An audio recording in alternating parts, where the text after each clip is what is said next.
La chanson Cendrillon est l'un des tubes les plus emblématiques du groupe Téléphone.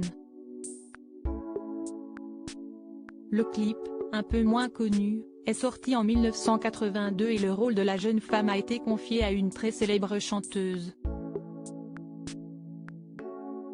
On ne jure pas que par les Beatles ou les Rolling Stones. En France, des groupes de rock ont aussi marqué l'histoire de la musique, à l'instar d'Indochine ou de Téléphone. Mick Jagger avait d'ailleurs prédit la fin du groupe porté par Jean-Louis Aubert. La raison ?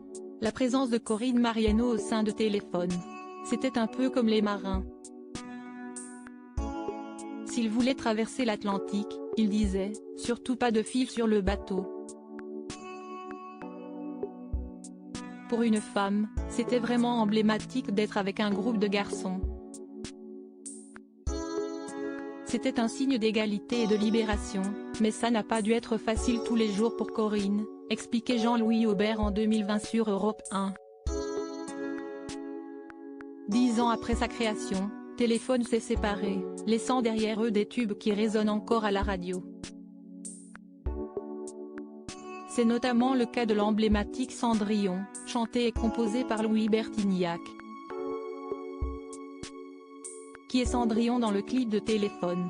Entre alcool, drogue et temps qui passe, cette chanson raconte l'histoire d'une jeune femme à 3 périodes clés de sa vie. Oubliez ici le conte des frères Grimm ou la version plus douce de Charles Perrault qui se finissait bien. Dans la chanson de Téléphone, Cendrillon finit par mourir d'une overdose, alors que des secours tentent de la sauver. Un tube sorti en 1982, qui est aujourd'hui la chanson la plus écoutée du groupe sur les plateformes Deezer et Spotify.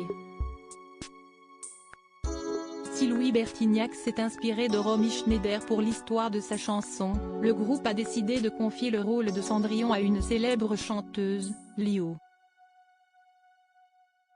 Âgée de 20 ans au moment du clip, Lio a prêté ses traits au personnage imaginé par Louis Bertignac. Un premier pas devant la caméra, qui a permis à la demi-sœur d'Elena Nogueira de jouer ensuite pour de nombreux réalisateurs.